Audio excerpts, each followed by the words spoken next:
মমতা ব্যানার্জি কালকে বলেছেন উনি পদত্যাগ করবেন না, কিন্তু আইনি মতে পদত্যাগ করতে উনি বাধ্য।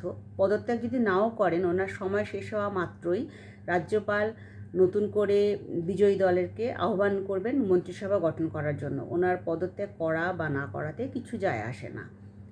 আর উনি এই পদত্যাগ করবেন না বলে, উনি হারেননি এ কথাটা বলে উনি সাধারণ মানুষকে অপমান করছেন, যারা ভোট দিয়ে এই পরিবর্তনটা চেয়েছিল, এই সরকারের পরিবর্তন চেয়েছিল। যে এত বেশি যে অন্যায় অবিচার, মেয়েদের ওপর অত্যাচার, মা কালীকে প্রিজন ভ্যানে তুলে নিয়ে যাওয়া, তারপর সরস্বতী পুজো বন্ধ হয়ে যাওয়া, উনি যখন উনি কার্নিভ্যালে, দুর্গাপুজোর কার্নিভ্যালে উনি এক জায়গায় রানীর মতন বসে থাকেন আর মা দুর্গারা প্যারেড করে ওনার সামনে থেকে, তারপরে প্যারেড করে যান।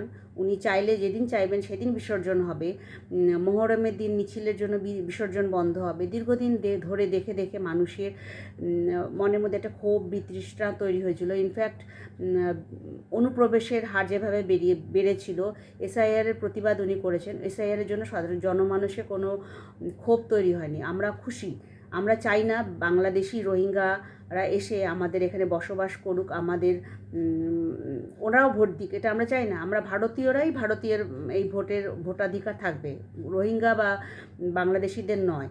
তো সুতরাং আমি বিজেপি সরকারকে বলবো, এই অনুপ্রবেশের যত অনুপ্রবেশকারী রয়েছে এখনও অবৈধভাবে আছে, তাদেরকেও আমি অনুরোধ বা বলতে পারি আমরা জানাচ্ছি যে আপনারা চলে যান। আপনার দেশ, আপনাদের বর্ডার বন্ধ করে আপনাকে আটকে দেওয়ার আগে ওরা অলরেডি বলা শুরু করেছে যে এত বাংলাদেশি আমরা ফেরত নেব না, বাংলাদেশ বলা শুরু করেছে।